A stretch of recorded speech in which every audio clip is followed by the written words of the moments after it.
Բարև ձեզ բարեկամներ, Փակտիվին է եթերում եւ ես մեծ հաճույքով ուզում եմ ողջունել մեր բոլոր ունկնդիրներին, բոլոր այն անձանց, ովքեր սպասում են մեր արտահերթ հաղորդումներին, թողարկումներին։ Ես գիտեմ, թե որքան մեծ թվով հետևորդներ ունենք Սփյուռքում։ Սիրելի բարեկամներ, նրանք ովքեր դեռ չեն բաժանորդագրվել մեր ալիքին, բաժանորդագրեք, որտեղ օրեսօր Փակտիվին դառնում է ել ավելի հետաքրքիր ու բովանդակալից։ Հավատացնում եմ ձեզ, որ դուք երբեք չեք սխալվի, քանի որ ոչ միայն անաչառ է մեր եթերը, այլև ամենակարևորը խոսում ասում է այն, ինչը իրականում տեղի է ունենում։ Եվ այսօր մենք տաղավար ենք հրավիրել մի անձնավորության, ով կարող եմ ասել այն մարդկանցից է, որի խոսքը շատ հետաքրքիր է ու ծանրակշիռ։ Կրոնագետ փիլիսոփա Վարդան Խաչատրյանն է Փակտիվի տաղավարում։ Բարև ձեզ։ Բարև ձեզ, շնորհակալ եմ հրավերի համար։ Պարոն Խաչատրյան, իսկապես շատ ուրախ եմ, որ մեզ մոտ եք։ Տեսեք, ինչպես կբնութագրեք աշխարհի արդի քաղաքական խճանապատկերային հիմնական միտումները։ Գիտեք, դա ես նախ շնորհակալ եմ, որ դուք ձեր պրոֆեսիոնալիզմը պահել եք այդ մակարդակին, առավել ընդհանուրից սկսել ու գնալ մասնավորի, ես գնահատում եմ դա եւ հասկանում եմ, որ դա ձեր այդ բազմամյա ինստինկտի մեջ է, այս աշխատանքի մեջ ելնելու, շնորհակալ եմ հարցի համար։ Առաջին հերթին պետք է նշել, որ աշխարհը երբևէ այս խառնիչ աղանչության աստիճանում չի եղել։ Մենք ամենայն դեպս չենք հիշում։ Եվ անգամ երբ որ ուսումնասիրում ենք պատերազմները, որոնք եղել են առաջին համաշխարհային պատերազմը, երկրորդ համաշխարհային պատերազմը, այսպիսի խառնիչ աղանչություն չի եղել։ Երբ որ գոյություն ունեցող առանցքները իրենց վրա աշխարհը պահող հզորագույն պետությունները իրենց ներսում ունեն շատ սուր խնդիրներ։ Այսինքն երբևէ չի եղել, որ Ամերիկայի Միացյալ Նահանգները ունենան սուր ներքին խնդիրներ եւ միևնույն ժամանակ Եվրոպայի երկրները ունենան սուր ներքին խնդիրներ իրենց ներսում, Հնդկաստանը ունենա խնդիրներ Ամերիկայի Միացյալ Նահանգների հետ, Չինաստանի հետ դարավոր խնդիրներ ունենալով, այնուամենայնիվ այսօր ընկերանա նրա հետ իր տնտեսական կայունությունը ապահովելու համար, Չինաստանը որպես այդպիսին դառնա աշխարհի համար 1 դրայվերը, այսպես ասած, առաջ տանողը ողջ process-ը տնտեսական զարգացման եւ այս տեսակետից պետք է ասել, որ այո, աշխարհը քաոսայնության շրջանակ է մտել։ Եվ ամենածանրը մեր համար երևի այն է, որ Եվրոպայի երկրները կամ Միացյալ Եվրոպան որպես այդպիսին այսօր չունի այն պոտենցիալը, որ կարողանա ապահովել ինքն իրեն։ Նրանք բոլորը պայքարում են մեկ բանի համար։ Տեսեք, Մերձավոր Արևելքում պատերազմ պայքարում են, որպեսզի Ամերիկան հանգարց չհրաժարվի Մերձավոր Արևելքին օգնելուց։ Եվրոպայում ուկրաինական պատերազմ, որտեղ Ուկրաինան պարտությունը կրում է արդեն էլ չկա տեղ, որ մենք ասենք, որ այ չէ, Ուկրաինան մի քիչ էլ ու ինչ որ դրական միտումներ կլինի, այդպիսի բան չկա այլևս։ Բայց ուկրաինական ընթացքը որպես այդպիսին դա կոլեկտիվ Եվրոպայի պարտությունն է։ Ամերիկայի Միացյալ Նահանգները դուրս են գալի, Եվրոպան ամեն կերպ փորձում է նրանց պահել։ Այսինքն, երբ որ դու անդրադառնում ես Ամերիկային, այն միտումները այդտեղից են երևում, որովհետև դա միաբևեռ աշխարհի գագաթն է, ինքը իրեն այդպես է պատկերացնում առ այսօր, եւ այդ պատկերացման շրջանակում նրա ներսում ընթանում են շատ սուր process-ներ, այսինքն իրենք հիմա շեշտում են, որ Ամերիկայի քրիստոնեից զանգվածի կրճատումը, որը վերջին շրջանի իշխանությունների նոր օրակարգի հետևանքն է եղել, բերել են նրան, որ 50%-ից ցած է իջել այսպես կոչված սպիտակամորթ բողոքական քրիստոնյաների զանգվածը, որը Ամերիկայի ծանրության կենտրոնն է եղել։ Նա է պահելու սեղը։ Դրա համար ամերիկյան քաղաքականությունը ձեռք է բերել քաոսայնություն։ Շատերը չեն հասկանում, բայց դա ներքին խնդիրների յուրօրինակ ամեն արտաքին քաղաքականություն ներքին քաղաքականության հետևանքն է։ Ներքին քաղաքականությունը տասնամյակներով խնդիրներ է եթե բերել է, արտաքին քաղաքականության մեջ դրանք վաղ թե ուշ կդրսևորվեն։ Այսպիսին է աքսիոման համաշխարհային իրավիճակները հասկանալու, Եվ այո, այս իրավիճակը շատ յուրօրինակ է, պատերազմները, տեսեք, երբ որ մենք ուկրաինական պատերազմը դիտարկում ենք, ուկրաինական պատերազմը երկրորդ համաշխարհայինի նման չի, հավատացնում եմ ձեզ։ Երկրորդ համաշխարհային պատերազմի ժամանակ տեղի է ունեցել բացառիկ մանևրային պատերազմներ։ Հիշում եք, թևային հարվածներ, Բերլինի նվաճումը դա մի հսկայական օպերացիա էր, որը իրականացվեց աներևակայելի արագությամբ, թափով եւ այլն, այդպիսի բաներ այլևս չկան։ Այսինքն պատերազմները նա ավելի նման է առաջին համաշխարհային պատերազմին, որը հյուծիչ պատերազմ է կոչվում։ Այսինքն այս պատերազմը հյուծիչ է եւ Ռուսաստանը դրսևորում է այն բացառիկ որակները, որոնք իրեն թույլ են տալիս տանել հաղթանակ կոլեկտիվ արևմուտքի հանդեպ։ Սա պետք է եւ շեշտել եւ այնուամենայնիվ դնել են հաշվարկի մեջ, որ մենք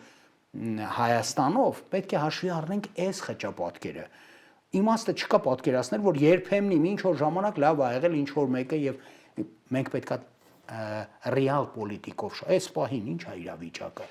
Այս պահին իրավիճակը այսպեսին է, որ Չինաստանին կանգնացնել այլևս հնարավոր չի լինելու։ Չինական արդյունաբերական զանգվածը աներևակայելի զարգացել է։ Այսինքն G7-ին գերազանցումը։ G7-ին գերազանցումը անգամներ, ոչ թե գերազանցումը 5%-ով, 10%-ով, 15%-ով, ոչ։ Դրա հիմքում ընկած է քաղաքականությունը, որը սկսվել է Քլինտոնի ժամանակներում։ Այսինքն, որպեսզի իրենք խուսափեն ներքին հնարավոր կոնֆլիկտներից, պրոֆմիութենական շարժումից, ձախ շարժումներից, որոնք այնուամենայնիվ այսօր էլ կան Ամերիկայում։ Նրանք դրանից խուսափելու համար դեինդուստրիալիզացրել են երկիրը։ Դուրս են բերել աշխատանքային տեղերը, տարել են Չինաստան։ Հա Չինաստանը բանվորական շարժման հետ իր հարցերը կպարզի։ Մենք պետքա դուրս բերենք, դուրս են բերել։ Հիմա կանգնել են փաստի առաջ։ Վերադարձնել ինդուստրիալ հնարավորությունները Ամերիկա այսօր դառնում է շատ բարդ, եթե չասենք անհնարին։ Եվ այս ամենի շրջանակում մենք ունենք մեր տեղը գտնելու, մեր հնարավորությունները չափելու եւ մեր ճշգրիտ քայլերը, թեկուզ եւ մանր, իրականացնելու որպես ստրատեգիա։ Լիովին համամիտ եմ ձեզ հետ, ասեմ, որ մի այսպեսի հարց էլ կա, որը ուզում եմ ձեզ բնորոշ այդպես թափանցիկությամբ բացատրեք մեր ունկնդրին, որն է Հայաստանի Հանրապետության դերն ու տեղը այս բազմամարդ շրջափակման փուլում։ Գիտեք, Հայաստանի Հանրապետություն, երբ որ խոսում ենք, մենք պետքա ամեն դեպքում սկսենք նրանից, որ մենք պատմականորեն միշտ եղել ենք յուրօրինակ կիզակետում։ Բյուզանդիա-Պարսկաստան պատերազմները անցնում էին, չգիտես ինչի, Հայաստանի վրայով,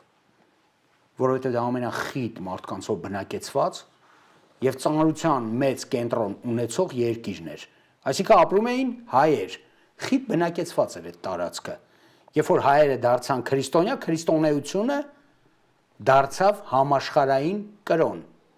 որովհետև արդեն լուրջ զանգված կանգնեց նրա թիկունքում։ Այսօր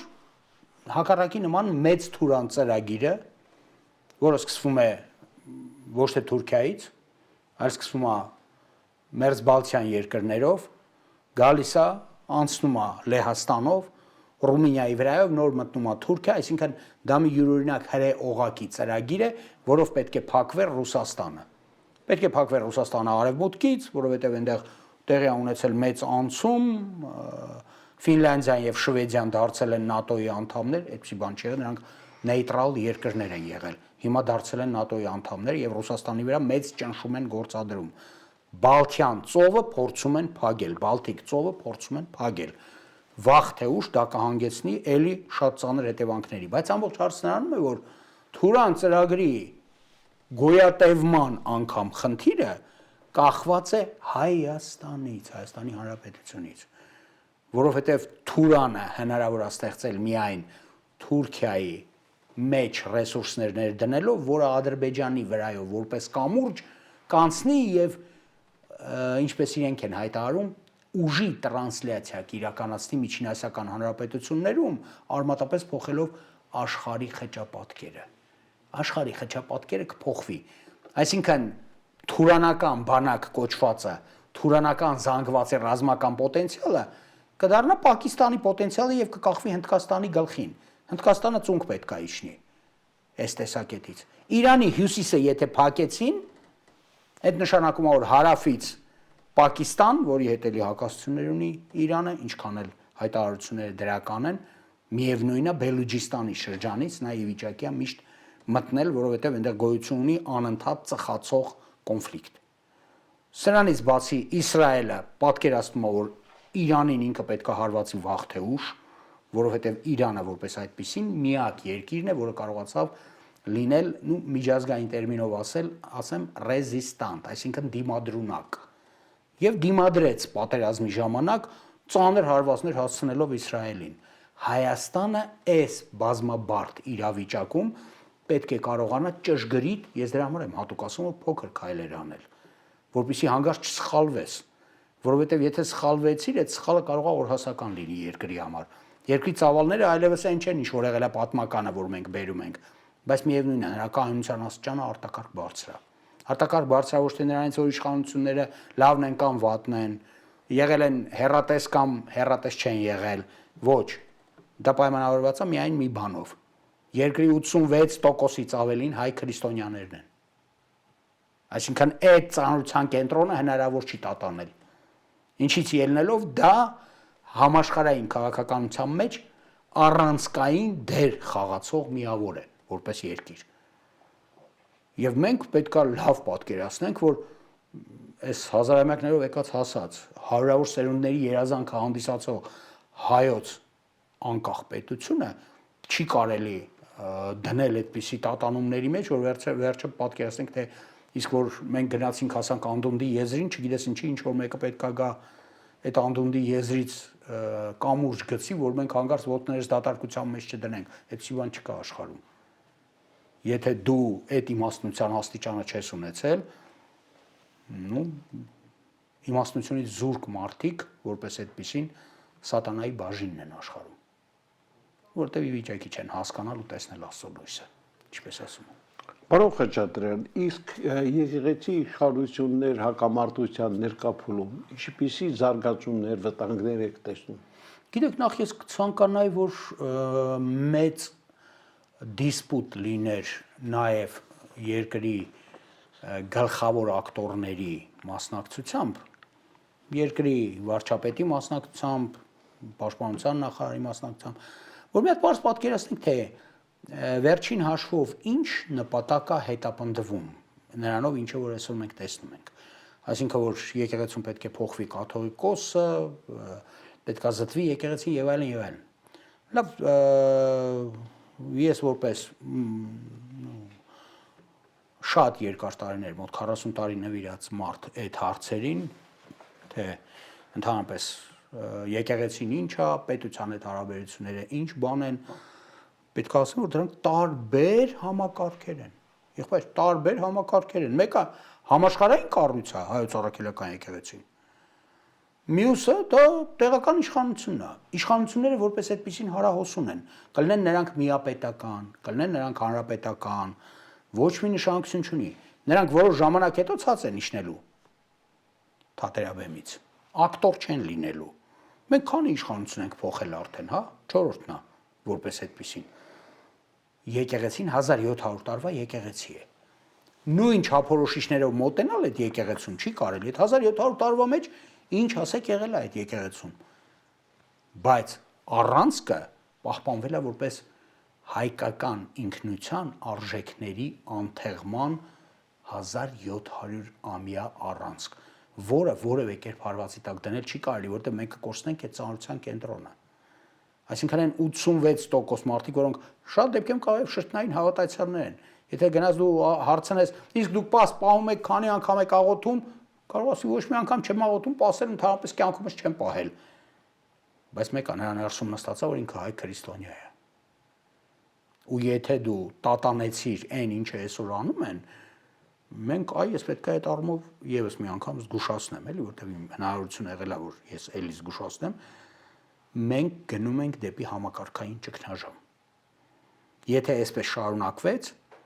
եկեղեցու հետ եղած հարաբերությունները նորից շարունակեցին սուր զարգացումների դաշտ մտնել, շարունակվի դա, մենք հասնելու ենք համակարգային ճգնաժամի։ Համակարգային ճգնաժամ ասածը դա նո այսպես ասենք որ քաղաքական, ռազմական, հասարակական խորը ճգնաժամի ենք հանգելու, որովհետև գնում ենք այն ճանապարհով, որը ուրիշ ելք չունի եւ դրա արագացումը ու կատալիզատոր որպես հանդես է գալու եկեղեցու դեմ եղած ոտնձգությունները, որովհետև իշխանությունը չունի այն համարումը, այսինքն ռենոմեն հասարակական չունի, որպեսզի հասարակական ճնշում գործադրի եկեղեցու վրա, եւ նա կորցնելու է իր ունեցածը, որը այնքան էլ բարձր չի, այսինքն կորը դեռևս իջնում է, երբ կան կառնի այդ կորը շատ դժվար է ասել։ Իրենք հասկանալի է, որ ունեն վերարտադրության, իշխանության վերարտադրության խնդիր 26 թվականի ընտրություններն եմ ես նկատի ունենում, բայց այս ճանապարհը իմ կարծիքով, եթե ընտրված է որպես ընտրություններում հնարավոր առավել տարածված, ճյուղավորված իշխանությունների հետ ընդդիմադիր համարվող եկեղեցուն մեկուսացնել, դա հնարավոր չի ուղղակի այս պահին։ Հնարավոր է դա որպես ճնշում ազդել, երբ որ Նիկոլ Փաշինյանի ռեյտինգը 80%-ի էր մոտիկ։ Այդ ժամանակ հնարավոր է ինչ-որ մի բան ըլներ, այսօր դա հնարավոր չի։ Եվ եթե գնում են այդ ճանապարհով, ես նորից զգուշացնեմ, էլի, որ մենք մտնելու ենք համակարգային ճգնաժամի մեջ, որից ուժելու է երկիրն էլ, իշխանությունն էլ։ Որևէ տարբերակ այդտեղ ես ուղղակի կարող ենք պարզ հաշվարկել, դետալիզացիա անել եւ այլն, եւ տեսնել, որ այդպես չի լինում։ Բերենք պատմական օրինակները, ոչ մի խնդիր չկա, էլի, մի պատմական օրինակով շատ հակիրճ ավարտեմ, այդ միշտ ես բերում եմ այդ օրինակը, էլի, որ Երուսաղեմը ապստամբել էր։ Մեր թվագրության առաջին դարն է, ապստամբել է եւ Տիտոսը շարժվում է լեգիոններով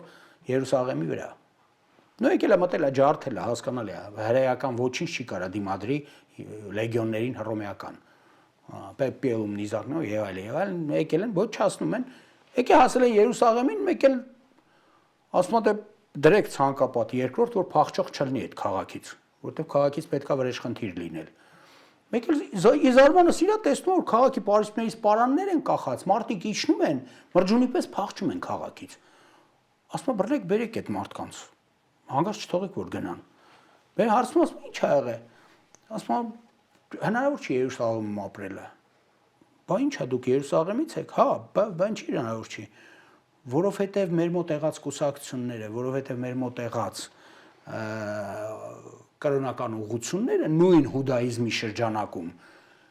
մայր տաճարի դռանը վիճում են ծիսակարգի եւ գոյություն ունեցող կրոնական վարվեցողության հարցերի շուրջը եւ մորթում են իրար, ընթանում է գենոցիդ ներսում, գիշերով հնարավոր չի լինում կանգնացնել այդ գենոցիդը։ Հա, ասում եմ, դենավ էլ ոչ մի սարքեք, սպասենք։ Սա գալու են, խնդրեմ, որ մենք մտնենք Երուսաղեմ, եթե այդ է վիճակը։ Իսկապես երրորդ օրը բացում են դարպասները, որ եկեք մի կերպ կարգ հաստատեք։ Հնարավոր չի, բոլորին կկոտորեն։ Հիմա մի բերեք այդ բոլորի դեմ ինչ-որ պայքարի, այդպես բանի մի բերեք։ Եթե մենք ունենք եկեղեցի, որը անթեղել է 1700 տարի, ամեն ինչի մեջ եղել է, հավատացնում եմ ձեզ։ Մեր եկեղեցին եղել է նաև տնտեսական կյանքի մեջ հայ ժողովրդի։ Եկեղեցիներով լցված է ամբողջ մեծ մետաքսի ճանապարհը։ Ինչու՞, որովհետև բանկի դերել է խաղացել, պահուստարանի դերել է խաղացել, թաքստոցի դերել է խաղացել, այսինքն դա հայ ժողովրդի ինքնության առանցքային կրողն է, որը պահպանվել է այսքան ժամանակ։ Հիմա մենք ի՞նչն է պատճառը, որ ունեցած այդ հնարավորություններով Սփյուռքը ոնց պետք է Հայաստանի հետ աշխատի, եթե եկեղեցու հետ կոնֆլիկտը խորանա։ Նա չի կարողանալու աշխատել։ Այդ Սփյուռքում գլխավոր գործիչը հայոց առաքելական եկեղեցին է։ Իրար ձուլող, միացնող, կապեր ստեղծող, կամուրջներ հաստատող եւ այլն եւ այլն։ Եվ հիմա այդ պայմաններում մենք ինչ ենք անում, էլի։ Մեր ուզածն ինչ է, որ այդ ամեն ինչը չլինի։ Այսինքն Սփյուռքի սատարումը Հայաստանին չլինի։ Տեսնում ենք էլի, թե Իսրայելին հրեական սփյուռքները 3-ն են աշխարհում, որոնք ունեն ազդեցություն։ Առաջի տեղում իհարկե հրեական սփյուռքն է,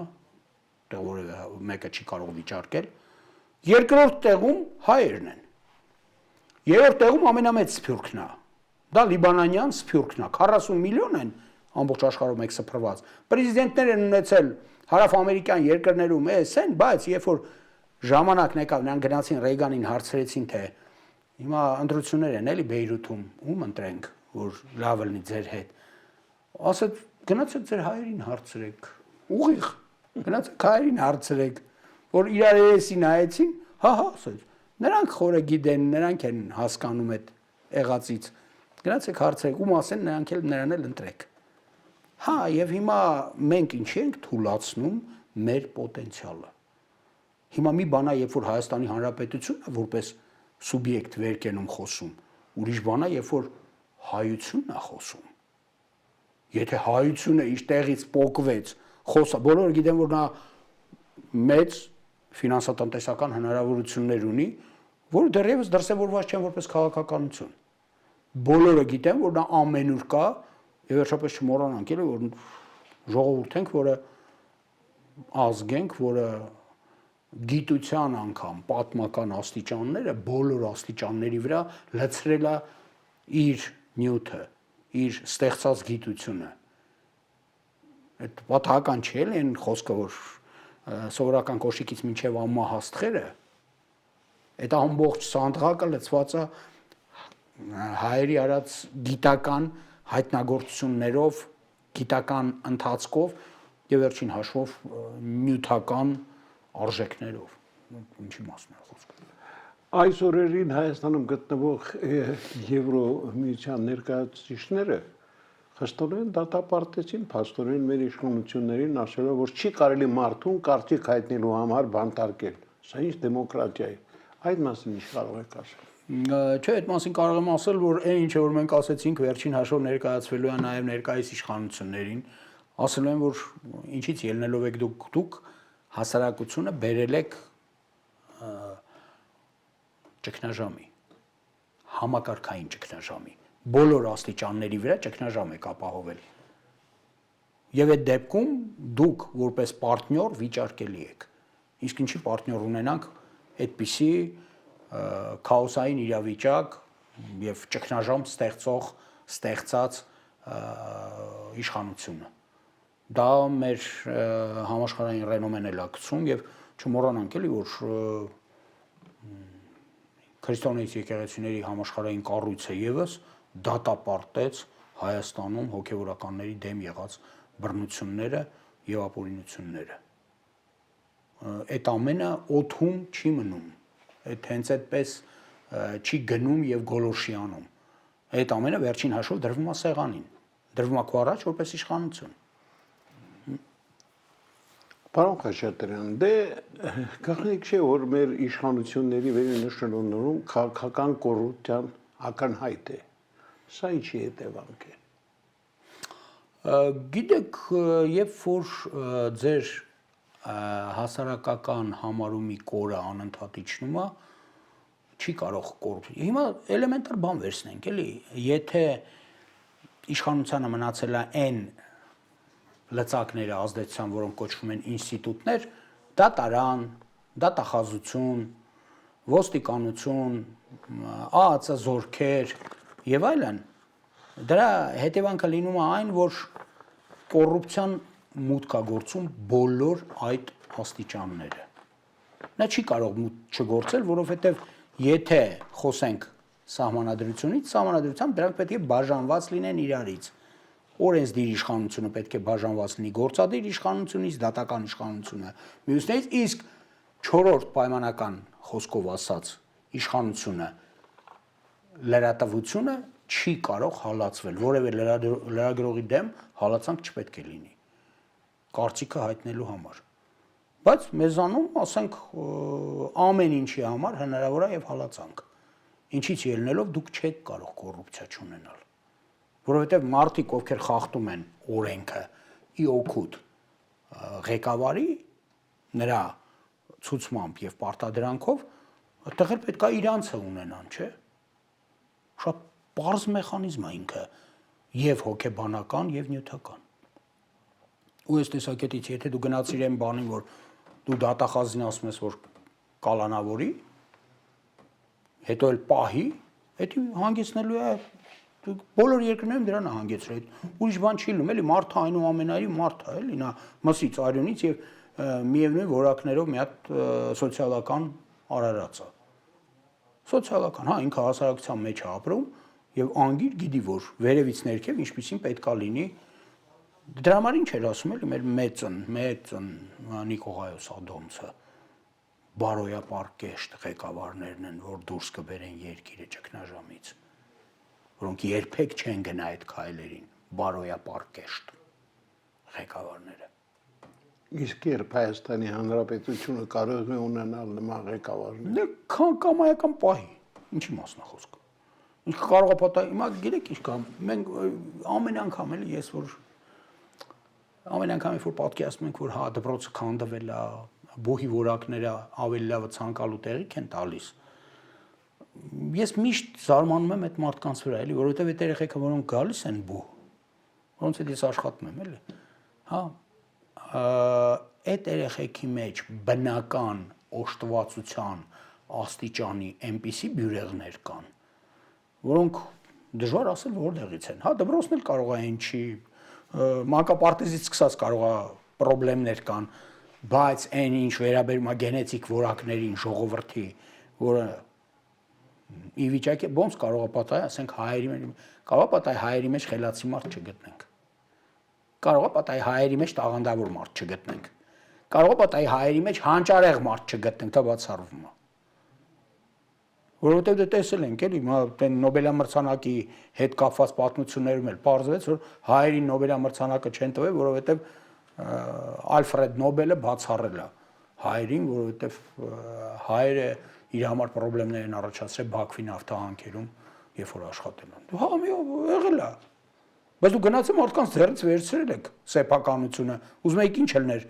ձեր եղբայրները դառնային դրանից հետո, երբ որ սեփականությունը օտարել եք ցարի ոստիկանության ճնշման ներքո։ Այդ ինչ պատկերացումա, որ հա չէ, եթե տենց է, ուրեմն պետքա իրանք ընդհանրապես զրկված լինեն այդ Նոբելամրցանակը, այդ էլ բացվեց այն բանից հետո մենակ, երբ որ Ամերիկայում, ամերիկյան դատարանում լսվեց հարցը երկու Նոբելամրցանակակրի, որը մեկը հայ էր, չէր ստացել, մյուսն էր ստացել, այս Ամերիկայի քաղաքացի հայը ապացուցեց, որ ինքը 3 տարի շուտ է սկսել, իր արածն ավելի մեծ բան է, հոդվածների ուղղակի համեմատությունը էքսպերտիզայի տվեցին, նոր բացեցին կտակը, որ դե սենց է, մի չեք ուզում։ Էս է, հա, մաթեմատիկոսներին է, ուրիշ հարցով ասելա չկա։ Դե ում որ սիրել է այդ մարդը, մի աղջիկն է սիրել։ Դա անգիր բան եք ասում, գիտեք, ներկա իշխանություններն էլ ով իրենց խանգարում է անմիջապես գործ են հարուցում եւ կալանավորում։ Սա այսպես որ գնահուր ենք հասնելու։ Չէ, ես այդ եմ ասում, որ եթե իշխանության մեջ այդ բաժանումը չկա, որ մեկը մյուսին հակակշռի, ներսում չի կարող կոռուպցիա չառաջանալ։ Դա ոչ միտեղ այդպիսի բան չի լինում, էլի, այդ նույնն է, ոնց որ մենք ասենք, որ հա, մենք բանը կբերենք, կդնենք մետաղը երկաթը, ասենք, ու ինքը չի օքսիդանա։ Հա, եթե թթվածին է 4 կողմը, ոնց կարա չօքսիդանա, էլի, դա բան չի լինում ուղղակի։ Հիմա եթե դու այդ մթնոլորտն ես ստեղծում, ոնց կարա կոռուպցիա չլինի։ Կոռուպցիա պետքա ծագի, եթե անգամ չկա։ Եվ պարոն Խաչատրյան, շնորհակալ եմ այսօրվա անկեղծ զրույցի համար։ Դե դուք շատ անկեղծացանք։ Դուք աշխատեք մեզ այդպես երկար ժամանակ չբացակայել մեր եթերից, որտեղ դա մեր օգտին չի խոսում։ Չէ, դե ես ուղղակի շատ զբաղված եմ, երբ հրավիրում եք, ես գալիս եմ։ Հասկանալի է։ Ես ձեզ մաղթում եմ առողջություն։ Շնորհակալ եմ։ Որտեղ այս վերջին տարիներին համոզվեցի, որ ամենագլխավոր առողջությունը հետո մյուս բաները։ Այո։ Շերի բարեկամներ, կրոնագետ ֆիլիսոփա Վարդան Խաչատրյանն էր այսօր Փակ TV-ի տաղավարում։ Իհարկե, սպասեք նրան նաև առաջիկայում։ Իսկ այսօր այսքանը, ցտեսություն։